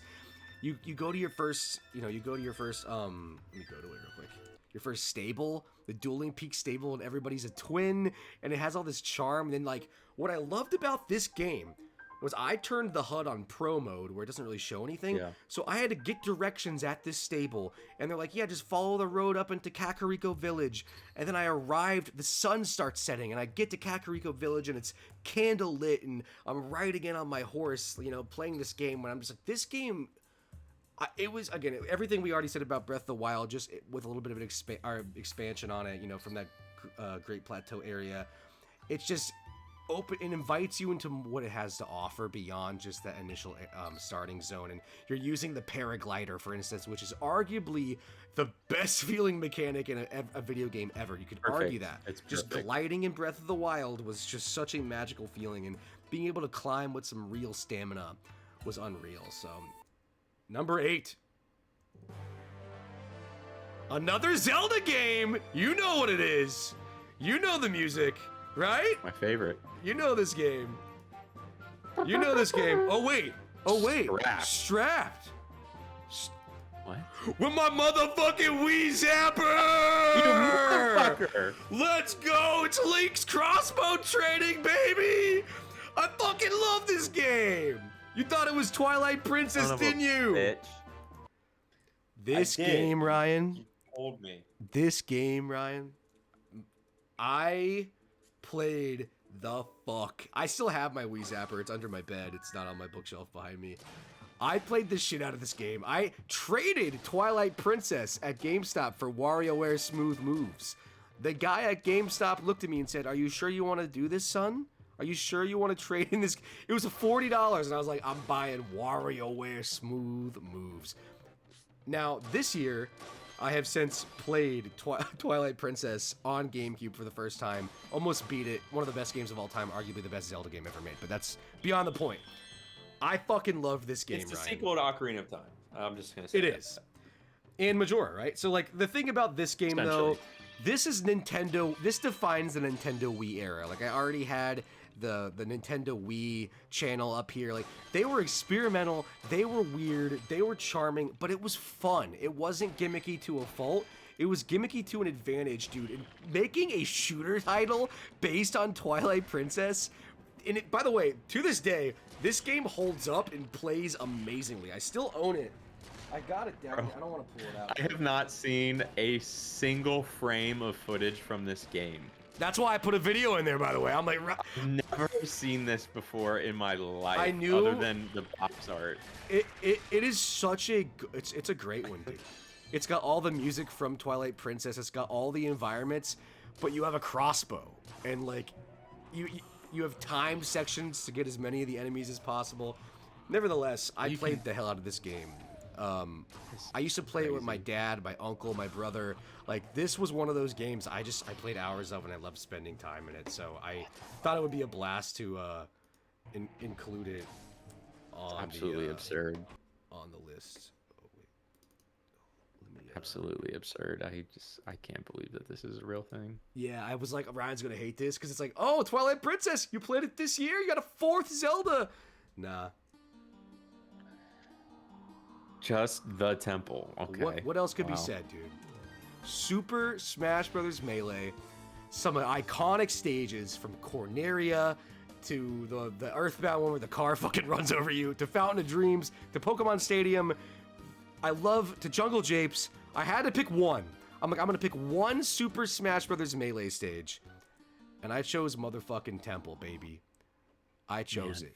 It is. Oop, my game's like, I'm glitching. The here. bottom section is just circled in. I mean, to me, like, this is one of my favorite games of all time. I've spent probably hundreds of hours just in this area here.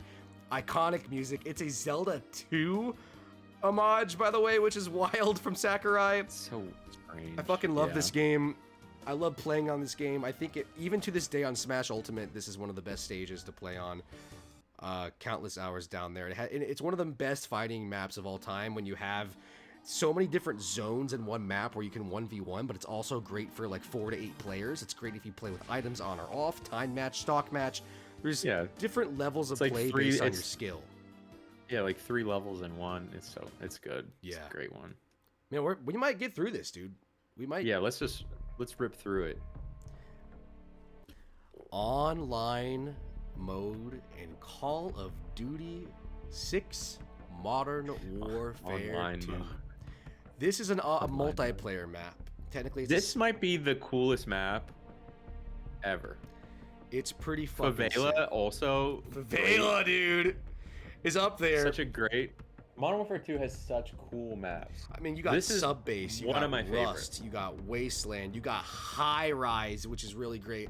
This is my again, this is a subjective list. I'd love to see, Griffin has like 3 of the maps from this game in his list. This was my thing.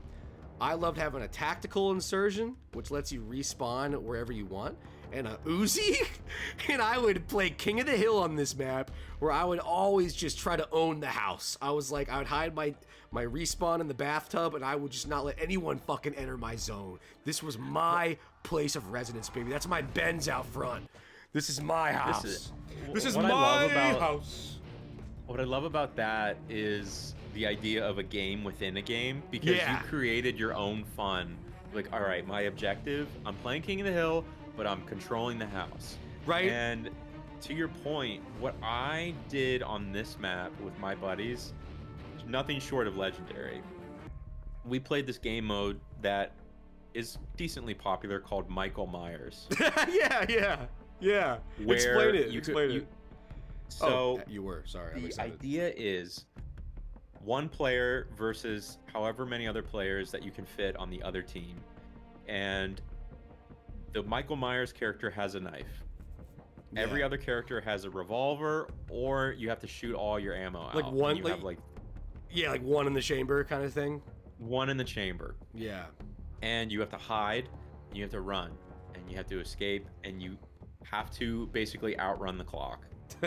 Or run down the clock, essentially. I love these games. And it was incredible. These games have that sort of meta to them where they were so brilliantly designed from a level design standpoint, had just the right of brokenness too. Like Patrick Griffin and I, we had this game on PS3 when everyone else in the fucking world besides you also played this on 360. So we would go to like Wasteland, our terminal, and like try to do quick scopes and like just hours and hours and hours on Modern Warfare 2. But this was the one Terminal for me that is good too, it is. Terminal is insane. This one was the one that was the most personal to me because whenever I had people over, whenever I was on player 1 or whenever it was my house, I was like, we're gonna go to a state and we're gonna do King of the Hill. I'm gonna fuck you up with my mini Uzi. So it's my house. This is my house. Number 5. Cool. Hans Zimmer did that music, by the way. So crazy. Any predictions of game? So like, Griffin, Griffin called me out because there was, even by number 1, like a couple of games I forgot to add in here, such as the SpongeBob movie game and MX versus ATV. I'm surprised you don't have any Mario stuff on here. Yeah, that was. I'm expecting a Mario Galaxy. I'm expecting a Mario 64. I'm expecting. Well, you said Spyro. You already put Spyro in. I don't know if you'll do another.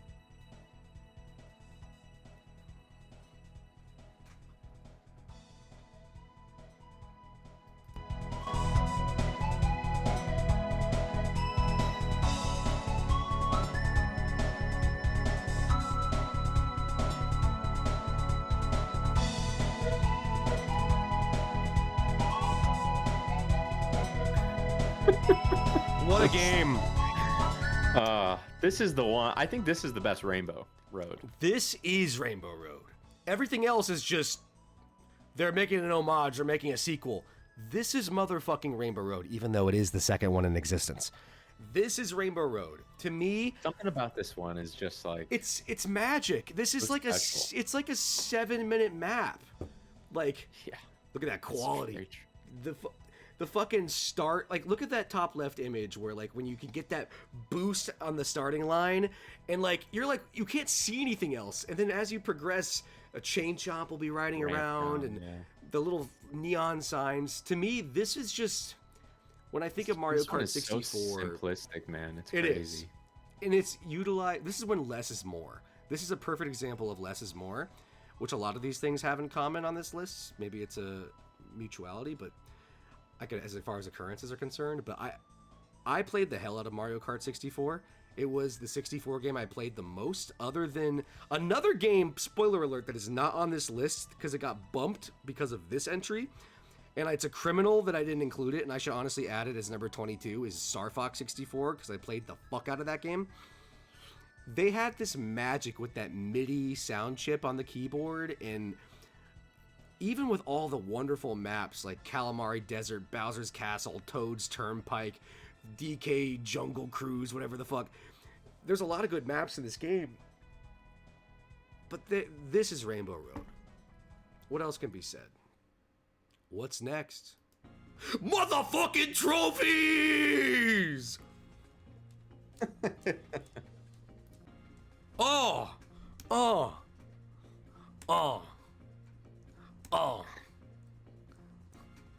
Are you kidding me? Are you kidding me? Wow. Trophy mode in Super Smash Bros. Melee, you cunts. This is one of the best things you missed out on in your life if you're young. Yeah, reading, man. Dude. I gotta say, like, this is one of the most... this is my favorite menu scrolling I've ever done in a video game. I spent just as much time in the trophies section of Super Smash Bros. Melee than I did playing Melee in Super Smash Bros. Melee. It really is something spectacular because I learned so much about Nintendo and just gaming in general through this. That's what it is. I mean, look at these images here. This was the first time I ever saw Majora's Mask. I ever saw King K. Rool or Excite Bike or fucking even like Pit. The Moon. In Meta Knight. I remember like seeing Meta Knight and being like, whoa, like I want to play as him. And like in the assist trophy and like reading about him, and this is what made this is the video game. I can solely point to this game for being responsible for making me like a gaming historian, a gaming nerd, passionate about video gaming. It was this. It was because of Sakurai's dedication and including this mode. And man, like this game just got me. Griffin literally had it on his list as well. In his description just said, "This got us jazzed." like it did, man. Like whether it's the capture the trophy mode or the gotcha machine in the top right. Like this was Four Giants, Andros, man, Duck Hunt. I try to include a lot. I try to include my favorites, like the Pikmin, Celebi, the Master Hand. Samus Unmasked, dude. Yeah. That was also how I learned she wasn't a robot, by the way. Was this mode. It was trophy mode. I thought for example, I thought Captain Falcon was just like a Samus. Yeah. Like just like a different version of her, like alternate reality or something, because their B move, their neutral B was the exact same to me in my head, but his was short range so funny and hers was long range. It's not even close. But I was you're like, a kid. Oh, they're both you're like powerful. 6 years old. Yeah, I didn't fucking know anything. Like that makes sense. Yeah, Samurai Goro, the arch nemesis.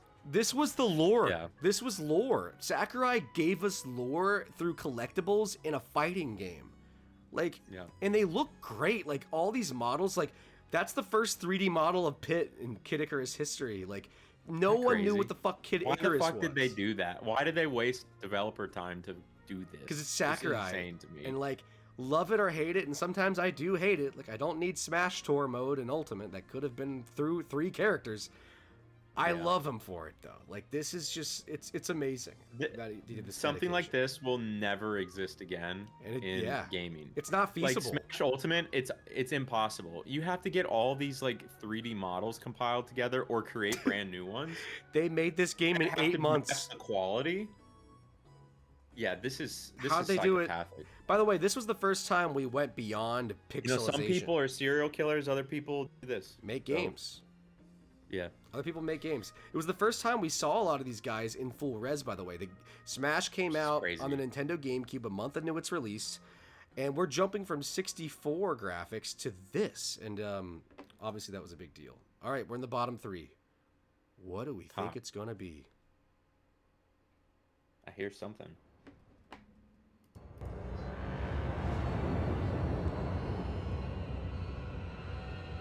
Was this Lego Star Wars?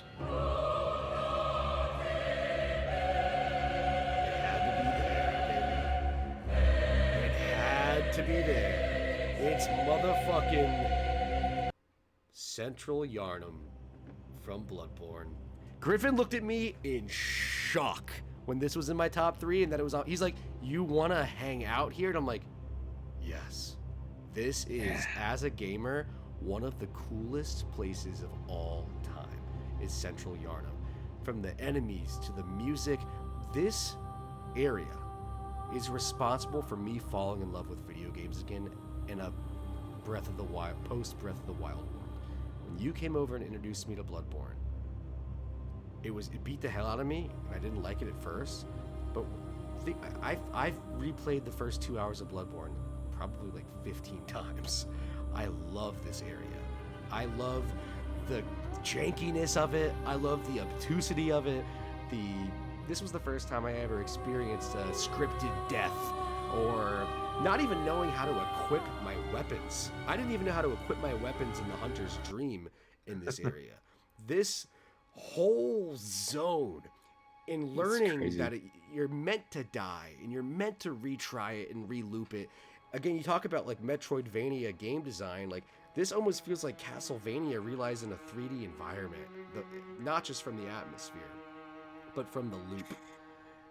I mean, what could we even say about this place? And again, it's a weird pick for this sort of list because this game is brutal. This beats the hell out of you. This is when you're going to be the weakest. This is when it's going to be such a shock to your nervous system playing this. But it's one of the most memorable, iconic, and coolest places I've ever encountered in my life as a video gamer. So Yeah. I just keep coming back to Central Yarnum. Fear the old motherfucking blood, dude. Absolutely. Home stretch. Yeah, even going down to the sewer area and seeing that giant pig and Yeah. It has a lot of the depth. giant executioner that you see again in the Yeah, he's over here like the left Hemlock area. Woods. I think it's called Oh Hemlock yeah, when you Woods. exit. the big axe dude. There's 2 you of them when you exit. Father Gascoigne, then you get to the church. Yeah. Yeah, like The the whole thing hub, with the hub world that's like not the hub area. Like hunt the Wild. The Church yeah, the of church. Odin. Church of Odin. 08 This- Oedon. I can't remember. 2008. This was the game that like every little special thing about it, from like knocking on the doors and like away with you rat, like and talking to the NPCs and then like Away. Yeah, Away. you angry rat, like the things the NPCs yell at you. And this was when I first felt fear in a game. This is the scariest game of all time, I think. In terms of just a game, like storytelling through gaming and like you play this game and you're like, the beasts, they've taken over. That's like it to it. You then don't even know what the fuck that means. You're like, it what does means that mean? absolutely fucking nothing. Fear the old blood, like all this weird shit. You're like, yeah, okay, it's like werewolves and shit happening. It's like this Victorian. Turns out, yeah, it's a motherfucking alien, bro. Dude, that when you're It's all aliens, when you're in this bro. section of the in game, like 14th century Cthulhu shit. London, man. What the? Just fucking. When you get, it's funny because like when you look at Central Yarnum and you think about Central Yarnum, like it is very Victorian. It's very fairy tale. It's Gothic architecture. It's Gothic these as like fuck. peasants. Yeah. This weird shit. Like all these weird, quirky things are happening. You find like a weird little alien dude like in the woods, and you're like, okay. What is that? You didn't even think anything of it. And then you fight Rom, the vacuous spider in the church, where you have to jump into the fucking lake. The thing about That's a Central fake lake. Yarnum, though, is Central Yarnum is where you learn to fall in love with the game and get good at the game. Because you will not get out of this area unless you learn, like, hey, Go You up have to be pretty good at it. You have to. It forces beat you the- to learn. It forces you you have to to get beat in the- their face. The Bloodstarved Beast is the first like Well, true challenge. Yeah, but of the game, but Gascoigne is not easy. and as neither is one the of the first bosses. Neither is the what is this thing called? This big ugly mug I'm looking at right now. What is that thing called? The something puppy. beast. What's that a big thing called? puppy? He's called Big Puppy. Cleric beast. That's this music. Cleric Beast, yeah. The Like cleric. even he's simple in like after you've beaten like fucking the for final sure. boss. He's a but, like- dud. He's a dud boss for sure. But like the first time you fight him, where you're not allowed to Panic. to shield, you can't Panic. really. You don't know parry timing, so you're gonna fuck it up immediately. You're 'cause rolling the away timing from on him and he's parries are smashing weird. you. And you're just boom, oh, boom, boom, getting hit, punched in the boom. dick. Like this. Yeah, he picks you up and fucking chucks you. You have no health. You have no resources. Molotov cocktails. This is the game that forces you to five. be like. This is what you literally before it was even a meme. This was like get good. Like you want the game design, the atmosphere, everything is so enticing that I this is a game that like if it weren't so high quality, you would put down the controller and be like, I'm not a masochist. I don't want to play this. But the intrigue of the world that you've been describing is irresistible, and it makes me play it over and over again. Number 2. You want to learn more. You want to learn more, and then as you learn more, it was when I started. Totally. It's a completely different journey that I didn't know. I mean, that there's a section in the game where you're in like 10 hours in, and all of a sudden it loops back into Central Yarnum, and you realize the whole world is interconnected. You go up the big ladder, and you're like, that's I'm back at the beginning. It's got this. I'm a sucker. I've noticed while looking at this list. I love the melancholy. I love the somber, especially because when you're a gamer, it's like there's something about being in this world that's just so interesting. But on an opposite note, Super Mario World, the first video game I ever played in my life. I played Super Mario Bros. Advance Super Mario World. So I played the Game Boy Advance port. But this was the first video game I ever played in my whole life. My dad bought it for me. And when the Game Boy SP became a thing, my brother and I each had one, and we each had a copy of Super Mario World on it. What can I say about this game? My area I picked from this, because again, it's not about games, it's about the unique environments. It is World 1 Yoshi's Island, specifically. So this area, to me, this is maybe like my favorite 2D game of all time. It's my top 3 video game of all time. It has that atmosphere where, like, I think a part of the reason this is so high on my list, even though it's technically no order, but I couldn't have put this anything other than the top 5 because of the fact that when you're a kid, you're a big, dumb, baby. I had to just keep playing these first few levels over and over and over and over again, so you fall in love with them that way. And to this day, this is one of the most pixel-perfect platformers of all time. It is so charming. It's revolutionary. The fact that Miyamoto and his team were able to surpass all expectations following the juggernaut that is Super Mario Bros. 3 and have it on, with this game on the Super Nintendo. And then, thankfully, they, because they're a greedy company, they re-released the same games for the same cost on other systems, and I got to experience it on the Game Boy Advance as, in the early 2000s, late 90s, so I'm thankful for that. Super Mario Galaxy! It's not even labeled number 1. It is just Super Mario the Super Mario Galaxy entry. In which location did I pick for my number 1 slot? Galaxy! Out of fucking space! I don't give a fuck! Everywhere, bitch! This game is the best! I'm picking everything in this game. I'm picking everything in this game. The file selector even fucking rules in this game. This game is so good that I have nostalgia over hanging out in the select your save file zone. Listen to this. Has there ever been a more perfect... This is why Koji Kondo's a genius. When you think of the opening titles to Ocarina of Time or the file selector music for Super Mario Galaxy, you're in for an adventure, but it also gives you a sense of mystery, of wonder. It's so melancholic, it's so calm, that it subverts your expectations. You see, wahoo, Mario Man, Mr. Italian Plumber Boy on the game box art. You see this on the box art, and you're like, I'm going to Willy Wonka's chocolate factory. I'm in for a whimsical time. And then Kondo hits you with this. That's something special.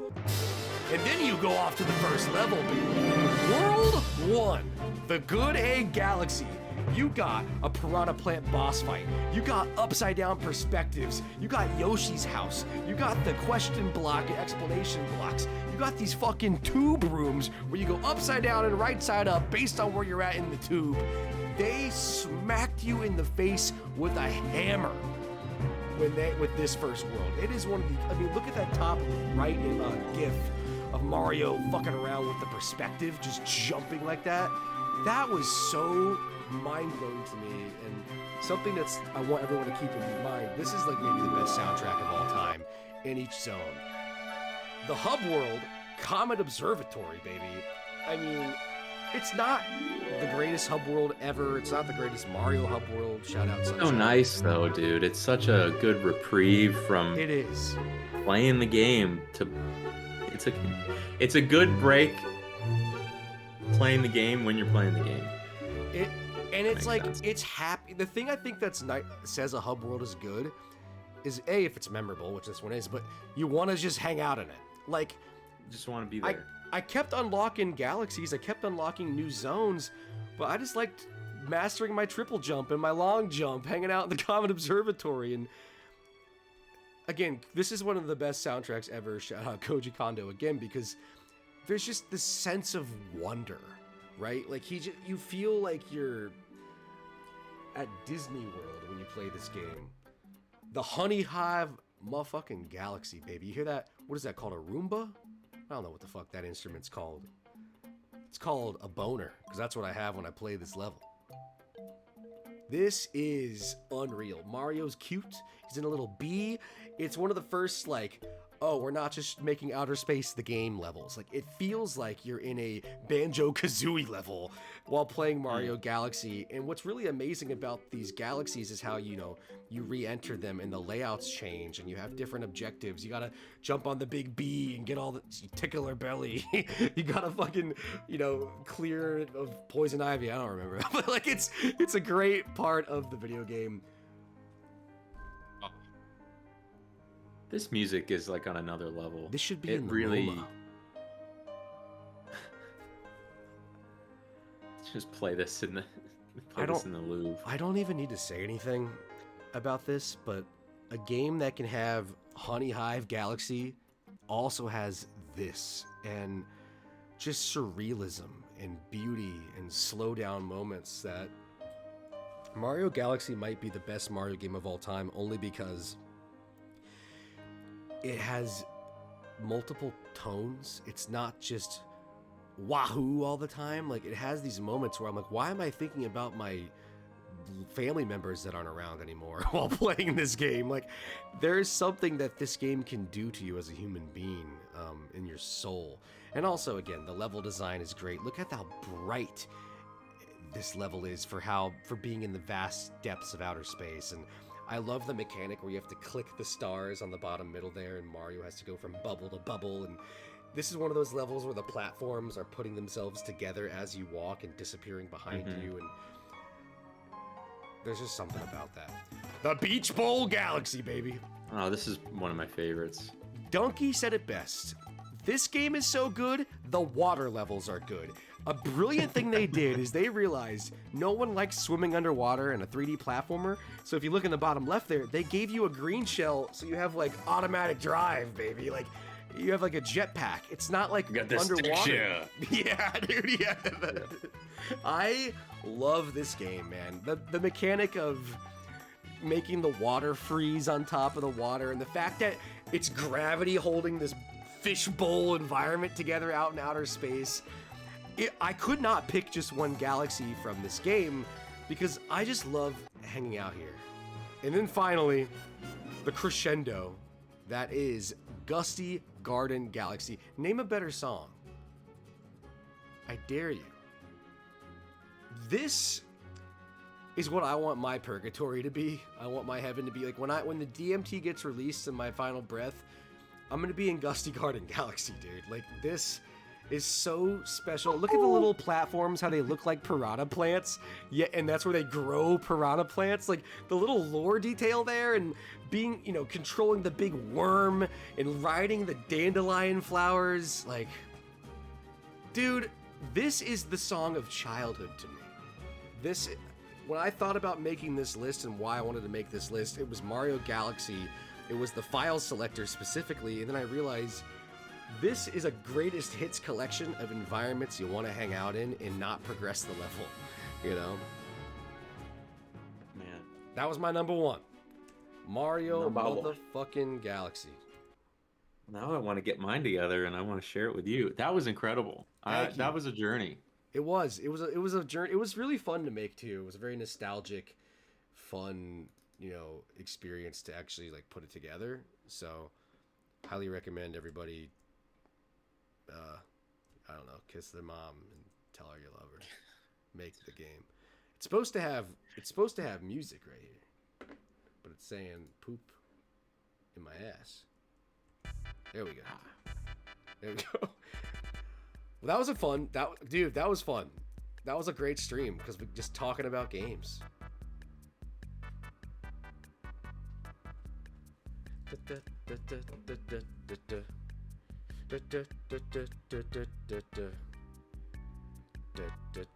Harvest Moon. Pokemon. Oh.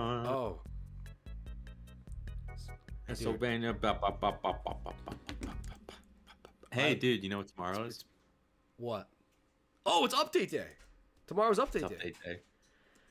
PowerPoint's glitching out. Day. PowerPoint can't handle fucking update day of Super Mario RPG. Anyway, Can't handle update day. that was a great stream, Ryan. That was a blast, dude. Awesome. We were on Twitch the whole time. Oh yeah, we were on Hell Twitch the entire time. That's so funny. I didn't even think about it. We will be coming to you live again soon. We were talking about wanting to do some themed playthroughs, like play some autumn games in September, maybe some horror and spooky games in October, and just kind of randomize it. The main Nintendo Tuesday. Nintendo Tuesday. Indie Thursday is another option. Yeah, dude. What What's that was it? game It called? was- Wet Leisure Suit Larry Wednesday. Point and click Friday. I don't know. Fucking some stupid shit.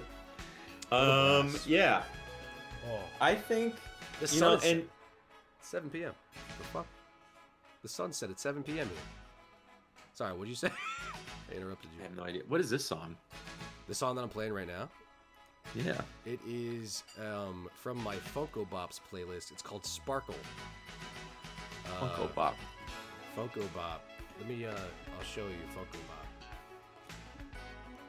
Funko Bop is this Spotify playlist where it's just like 70s and 80s Japanese pop songs. There's a few from the 21st century in there, but like it's mostly just music that feels like you're ending a really classic anime. You know? Yeah, And yeah. I just love shit like this. This is perfect. This is such It's a very good synth little- heavy. I think the synth is the greatest instrument in the world, low key. I mean, I would back you up on It's that. every instrument technically, so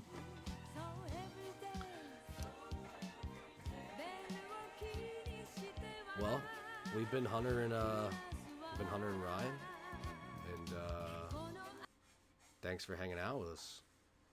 yeah, make sure.